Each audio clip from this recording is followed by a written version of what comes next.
Huzzah! Exactly. Good morning, everyone. Finally, after some delays, if you're watching us on Facebook, you've seen how ugly the back office can be on this. You were watching Merritt in the Morning. Now I forget, is this number 18 or 19? It's up there. It's in the upper teens. 17, 18, something like that. So you can see us in the little corner there. He is Jim Merritt, 30-year state senator. I am Brad Klopfenstein, president of the Greater Lawrence Chamber. You are watching Merritt in the Morning. We are coming to you, if you're on the Facebook, live from Cafe Audrey's at beautiful Fort Harrison.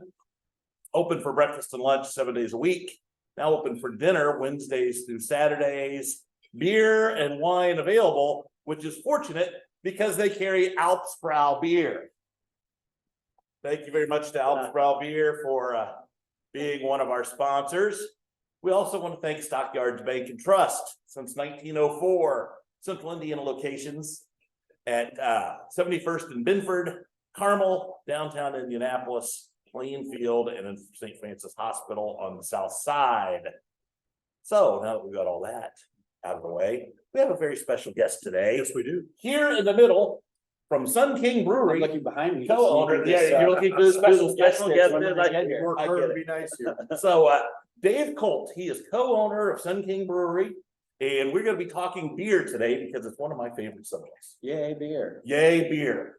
Exactly. So let's just start from the beginning. Yeah, that's a good idea. So how the heck did you get into this? Oh gosh, into brewing in general. Into brewing in general, and then what made you say, hey, you know what this market needs is more beer, and I can be that man. Golly, so I started my brewing career way back in 1996. I was at a place called Circle V Brewing Company. I remember Circle V. Before that, I was doing some bartending after college and really started to discover my love and passion for all different styles of beer. So, in the before time, we can remember that there was pretty much yellow fizzy stuff, delicious as it was. Not representing all the different styles that exist in the world. And so I started to, try some IPAs or pale ales, and I went, ooh, hops, those are delicious. Where have they been hiding my entire life, So while I was bartending at this place called Circle V, I met the owner, one of the owners and brewer, Mark Vonovich, and I said, hey, Mark, I'd like to come back one day, and I'd really like to see how it's made, see how the sausage is made. And he said, all right, be here tomorrow morning. So I showed up and Right away. Yeah. Showed up and, he was in the process of grinding some grain, milling some grain, and getting ready to add it to the mash. And that addition of the grain to that hot water, man, oh man, it really brought me back to my grandmother's kitchen. I grew up in her kitchen. And so it just smelled like breakfast and warm and inviting. And I had that lightning bolt moment. Past college, I was kind of thinking, okay, what do I want to do? And that really just hit it for me. I said, gosh, I want to do more about beer. And I think I want to own one of these things one day. I don't know what that means necessarily, but, sounds good. So I started working on my craft then, doing all the reading that I could do, talking to other brewers and working that angle. Fast forward a little bit to to the Ram opening downtown Indy. So I started, brewing there as an assistant, and then the gentleman who was the head brewer moved to Colorado. So that left me, the guy in charge, for a moment, which was nice. I, worked there for 8 years. In the meantime, I became friends with my co-founding partner, Clay Robinson. We started, talking about, crazy stuff like, what's the best job you've ever had? And what's the worst job you've ever had? If you own one of these things, what's your purpose and what do you want to bring to the community? And how do you want to express ourselves? And so we really, over 3 years' time, as we were working together toward the end of my career at the Ram, we just started talking about all these things. And he said, hey, I'm going to pull my dad out of retirement and he's a serial entrepreneur. Oh, my Started out goodness. 20+ businesses at that time. He's still at Like 87. 35, Yeah. just Omar is quite the man. Yeah, so even now he's starting up another business at 87. So once you get it in your blood, you can't really get it out. So we knew a whole lot about the brewing process, but we didn't know about the business operations process. So we brought him out of retirement to be Sun King's president, and then got an investor group and then set to work. So, and when was Sun King founded? We like to say, and the incorporation was toward the end of 2008, but 2008. but our first beer we feel was the milestone. So that's the one that we celebrate. So on July 1st of 2009. So you're looking at 15 years next summer. Yeah. Boy, time flies. I remember back then. I remember my tour and my initial tour of the College Avenue plant, and that was eye-opening, and that seemed like just yesterday that happened. It's one of those things, you blink and it's like, holy moly, here we are. But there are touch points and days when, I'll still do tours with folks, and those are the kind of the moments that bring me all the way back, and then it doesn't feel like it's been very long. Yeah. When they gave me my initial tour, and it was probably 4 o'clock in the afternoon, and they gave me a glass of beer about that size, and I drank the whole thing while on my tour. You're not a big drinker. No, I'm not. I had to sit out in the parking lot for a little while. That's about what I would expect. Well, and it probably wasn't some 4% beer either. It was probably a 7.5. It was delicious, is the point. Cold and good. It was probably sunlight, so Yeah. but that's kind of where people kind of enter in. Yeah, I think that's what you gave me. So I've got 2 questions. So back before you started, really when you first started brewing, I'm thinking back to when I was in college in the late 80s and early 90s. I mean, Valentine had an IPA, and I remember the first time I had it, it was so unlike anything I'd ever had before. I kind of winced because, it was pretty hop forward, which for that time was somewhat unusual. I'm trying to think who else was making beers that had a flavor profile that wasn't pale and yellow at the time. The English, clearly. So Yeah. you could get Bass, and that's the original pale ale, right? It's the oldest known trademark to humanity, that red triangle there. So it's been around for a very long period of time. So you didn't really see a whole lot. In South Bend where I'm from, we would get, say, Augsburger. So some Dunkels you could find from time to time, or a Bach beer. Stroh's made a Bach beer back in the 70s. I forgot about My stepdad always used to say that's when they clean the vats out. Yeah. That's Why did our parents always try to diminish the value of these really great beers? Yeah, absolutely. So, fire brewed Stroh's back in the day. I've had occasion to steal a sip here and there and found it pretty delicious. But that hoppy forward stuff, not quite so. So Valentine had been around for a while. We did that when I was a kid. I had a beer can collecting when I was 11, 13, and I had all the Valentines because they came out with old froth and slosh as well, some of that stuff. And I know you have a passion for older styles. I do. Bygone years kind of styles. So, all right, so let's fast forward. So you and Clay and Omar are sitting around having a beer, and you're saying, okay, let's start our own brewery. How did that talk begin, and how intentional were you on the styles that you were going to put out? Because usually when a craft brewer comes out, they're coming out first with an IPA and some of the heavier stuff. You guys seem to lead with Sunlight.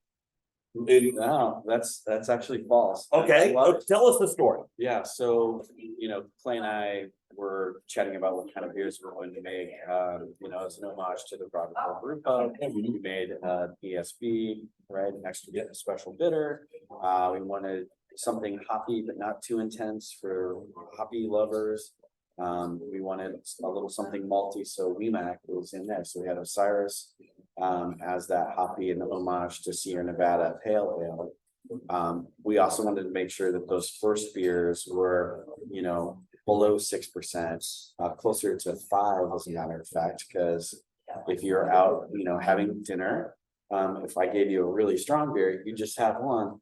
But we really needed the dues. We needed to sell some beer. We got to sell some beer. A little lighter, less intense alcohol wise, than you feel comfortable having a meal and a beer, maybe two, and you could drive home and not feel like, oh my gosh, I gotta wait in my car.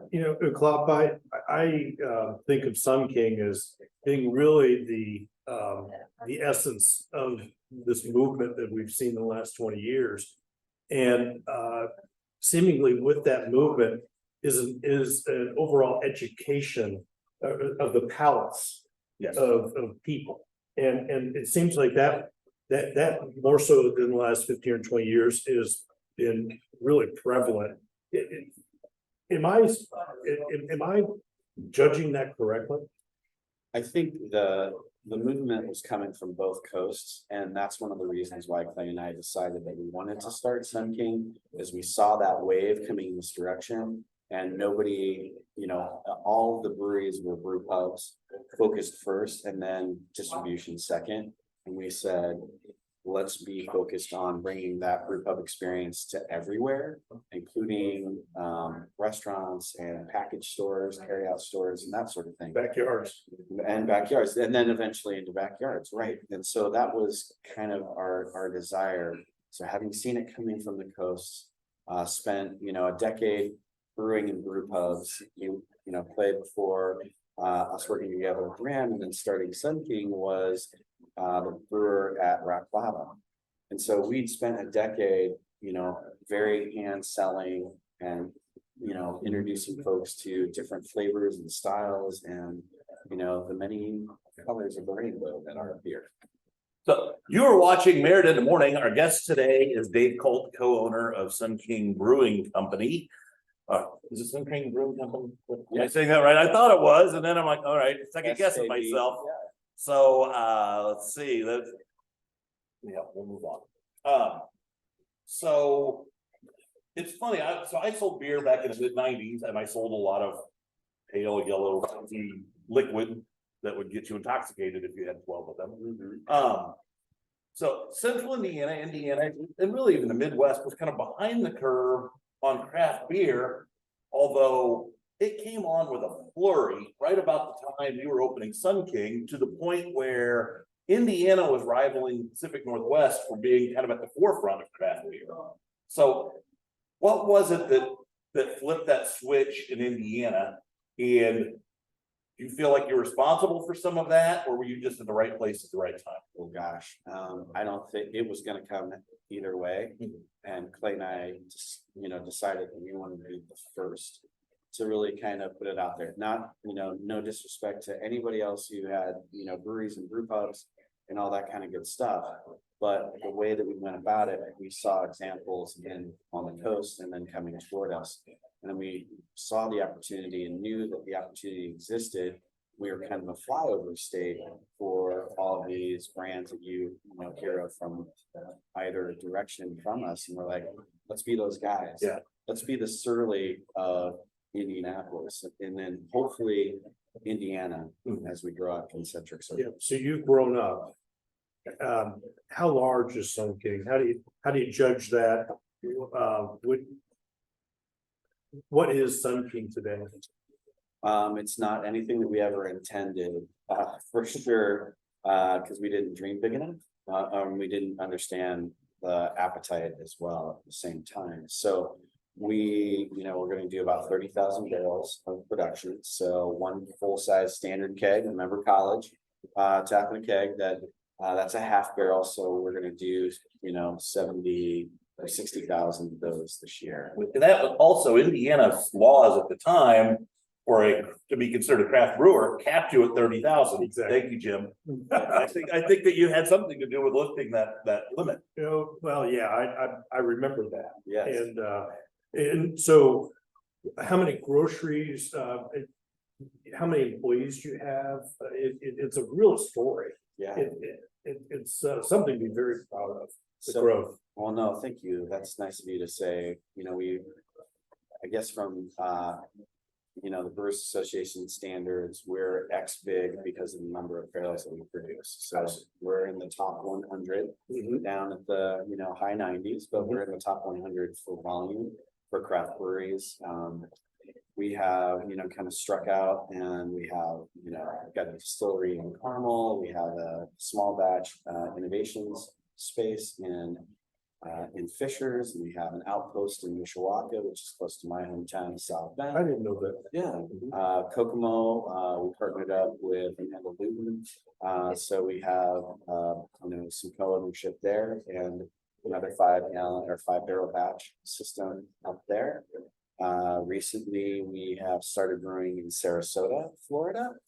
So, getting out there a little bit, In College Avenue. Oh, and then the mothership we like to refer to. So that campus has grown a little bit since your first tour, and how many barrels of beer we produce out of there. And again, thank you to all the Indiana legislators who helped, move that needle. First, it was a 20,000, barrel cap. And just so that nobody thinks that anybody was, being like, we're gonna keep you down. When the first breweries, like Lafayette Brewing Company again brought the brew pub, and Met Anthony's in Fort Wayne, were asked by you all, what number should we put as a cap? And they were like, let's put an impossible number out there.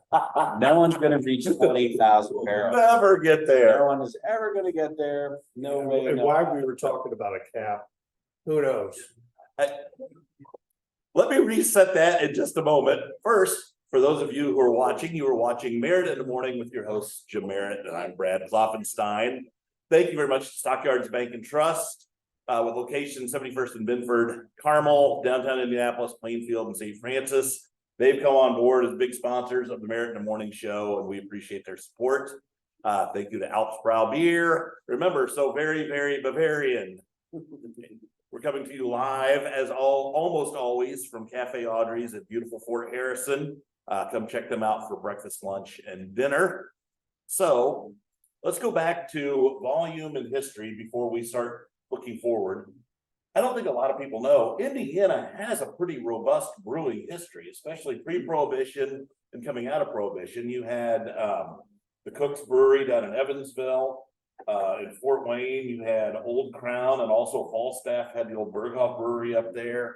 South Bend had breweries, and then there were some other smallers, but at least those first four that I mentioned, all those were 100,000 barrel plus breweries at the time, and just because of national competition, they didn't make it. So it's not unheard of to have larger breweries in Indiana.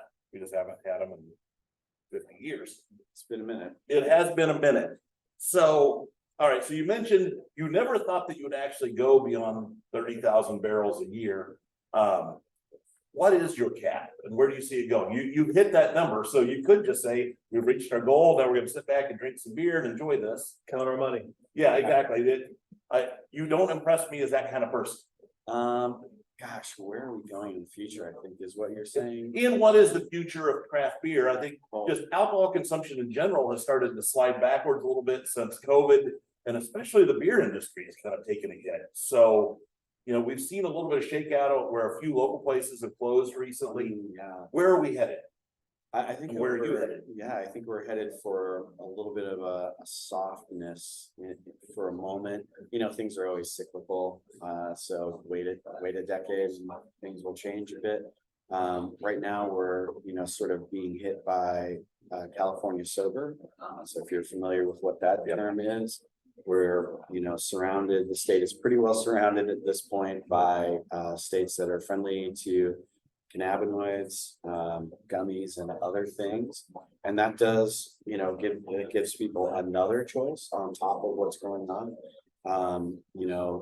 Craft beer has gotten more expensive as everything has, but what hasn't changed in price so much are spirits, especially, vodka.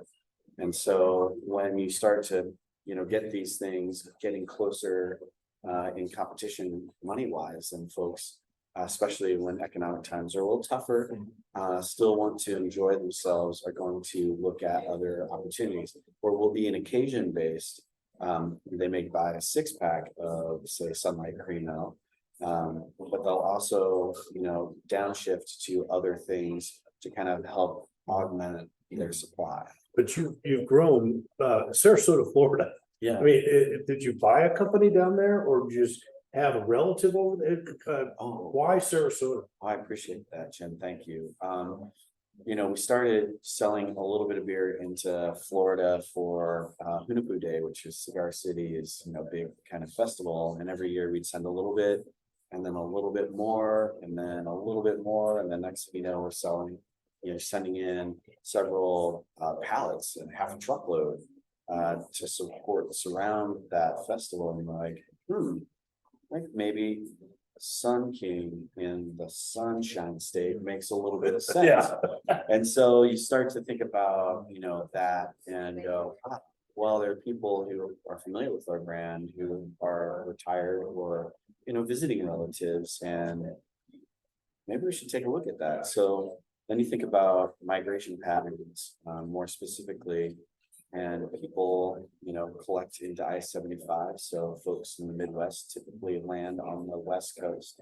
And then I-95 for East Coasters come down and they populate that side. Not always, but very general. Yeah, There's a reason why Southwest has a direct flight down to Fort Myers. Yeah. Exactly. Yeah. Exactly. So when you take a look at that and you say to yourself, if we were to do something down here, West Coast is the best coast for us. We then, even though COVID, whatever you feel about it, that's not for me to decide. It was a thing, it's an event that happened, could be happening depending again on your beliefs. But we thought, okay, with economic distress comes opportunity.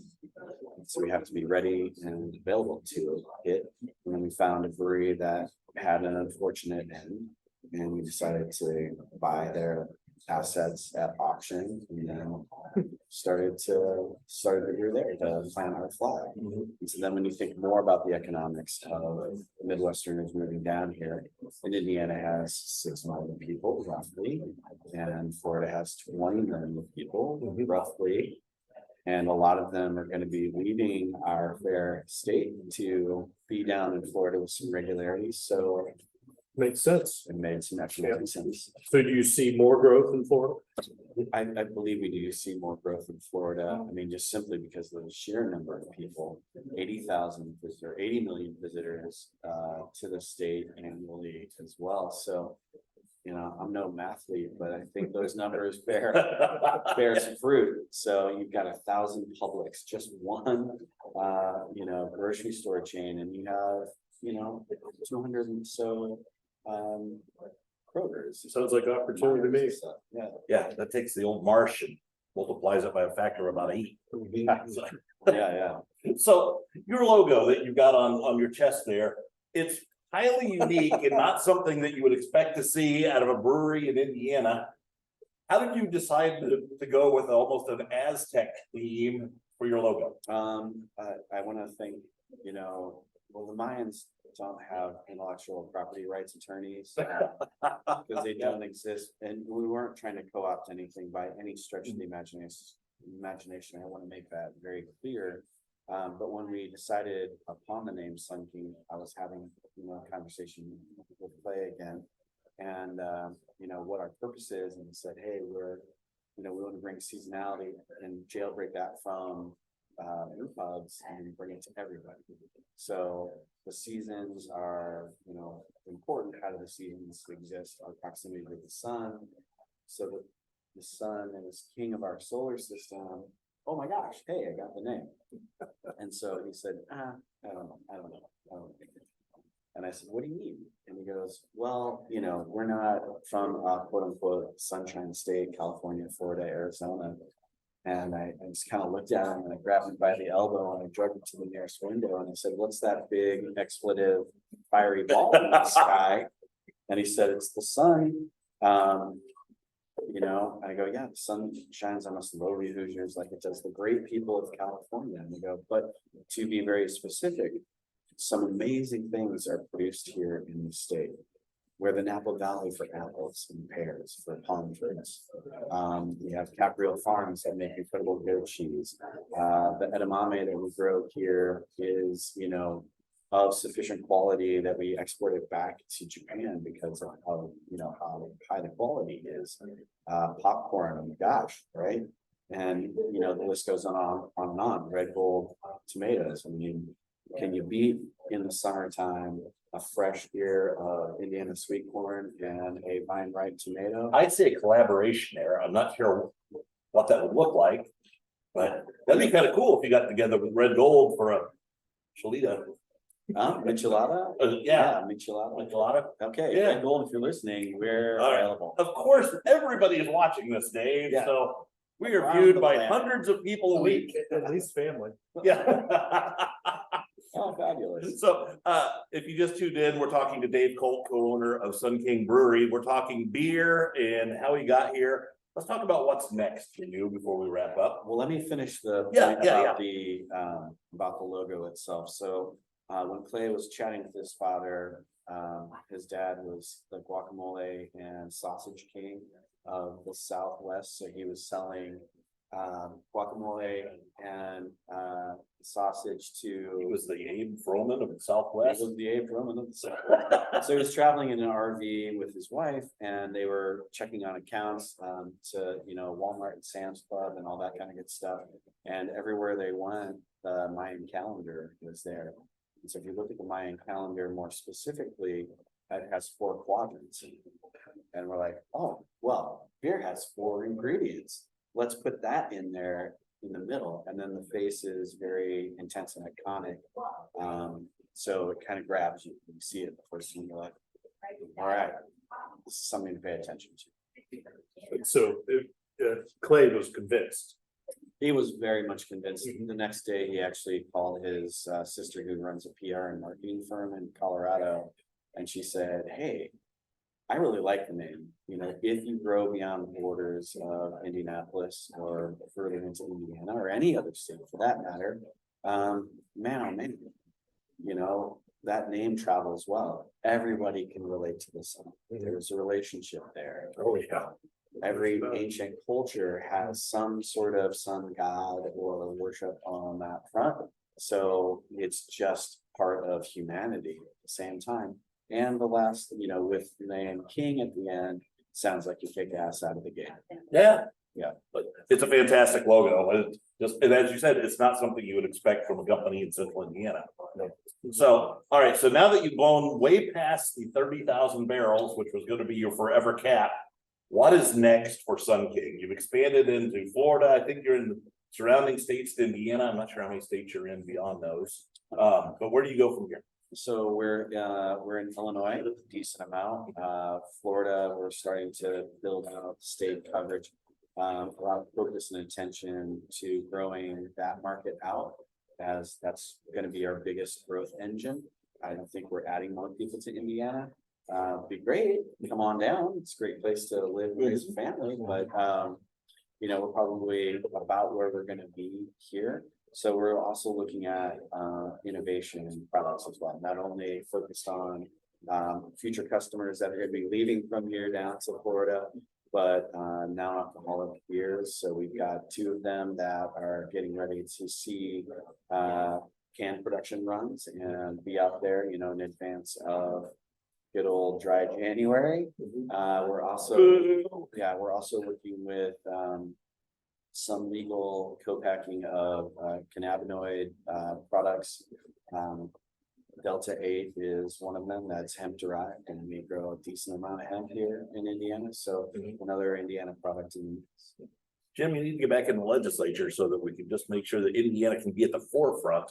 Well, and the idea of being able to develop and produce hemp and Indiana playing, it's an enormous economic development play. Yeah. And there's so much of this misunderstanding about cannabis and the benefits of it versus what everybody calls ditchweed that smells terrible. Yeah. And you kind of wonder if somebody in the manufacturing could add a chemical and take that smell out.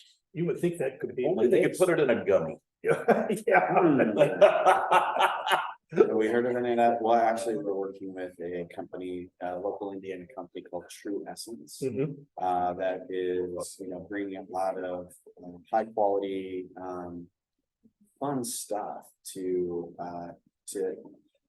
production of, things like that and other food stuffs as well. So they started off and still have a chocolate business called Sochati at the CCIC, down off of 10th Street. So we've been working with them and trying to figure out a process to help, remove a little bit of that bitterness, a little bit of that, intensity. A lot of times when the craft beer movement came along in the legislature wanted the entity to sell food. Yeah. And that was to the industry, that was a real push. And at least that's what was represented to me. Is that still the case? I've eaten in the Starbucks, in the Sun King in Carmel and really enjoyed the food. It was terrific. It was a little room that a bunch of my family was able to get to have, and the food was terrific. Is offering food still a hurdle for the industry and for Sun King in general? I would say as a startup, it probably takes twice as much money to have a kitchen and a brewery at the same time. So it's a little bit of a burden in a sense, but then when we discovered, we have a license to sell over the counter. We just need the minimally required food, but to get folks to stay and to have it be more of a community, we realized that we needed a food component and we knew we weren't the experts at that. And so we set out to, Carmel's kind of our first foray into a food hall, if you will. And so we took a look at, let's tap local businesses and give them another outlet and voice to, show their creativity. And then also, if this would never happen here at the cafe because the food is absolutely outstanding, but sometimes you might have a fatigue if it's a certain style. I mean, if it's a pizza joint, you're not going to go back all the time. You're going to get hungry for another thing. So the food hall creates that, takes away the no. Or, like I have kids, right? Kids, and when they're younger, they may not all agree on what they want to go eat. So now we've got a family pleaser situation. You want tacos? Hey, we got tacos for little Sally Sue. And we got some pizza for Jimmy. And then mom and dad get to pick what they want too. For everybody that lives in Carmel, and if you don't live in Carmel, the Sun King, the hall there, the food hall is a fantastic opportunity on the Mulholland Trail. Thank you. That's nice. So before we wrap up, so what is next for you? New markets? Are you going to expand to more locations in Indiana and beyond Indiana? New brands? What is going to be next for Sun King, or is that your secret that you're going to take to your grave? No, I don't think we have some sort of secret sauce. I think that, forethought and execution really wins the day, making a delicious product that people like to enjoy. So I think as we were talking about, NA beers are a big thing coming up on that radar. They've been big in Europe for a long period of time, but they're starting to gain a lot of traction here. And since we know how to make beer and put it into cans and other things, that's something that we're very interested in. And, sadly, I'm not getting any younger. So sometimes I still want another beer, but I shouldn't have another beer. And, having a non-alcoholic beer that tastes like a beer is kind of a nice way to say, yay, I'm still getting satisfaction. Yeah, very good. So you've been watching Merritt in the Morning with our guest, Dave Colt, co-owner of Sun King Brewing Company. Thank you to Cafe Audrey's for allowing us to come in here every other Thursday and record this. Check them out. They're open for breakfast and lunch 7 days a week. They're open for dinner Wednesdays through Saturdays. They are located at beautiful Fort Harrison. We're actually in one of the old, I think, stable buildings or motor pool building, something that, but this was part of the fort for the fort's run here in Lawrence. And they have beer and wine available, which is great because that means they sell Alpsprow beer. So when you come, exactly, make sure you get a good look at that. So thank you very much to Tammy for carrying Alpsprow beer. As for it by name, so very, very Bavarian. Also, Stockyards Bank and Trust. I want you to take all your money out of whatever institutions you have it in now, deposit it in Stockyards Bank and Trust immediately, like this afternoon. And tell them that the Merritt in the Morning Show sent you.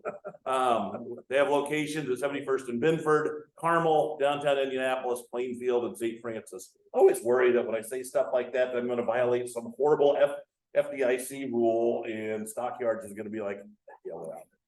Hope not. They're a great sponsor. No, exactly. So yes, thank you very much for sponsoring. Thank you all for watching. We will be back again in 2 weeks. Do we have a guest lined up for So, but a surprise. It'll be somebody fantastic, not as good as Dave Colt, No. somewhat fantastic. So thank you all for watching. We'll catch you next time.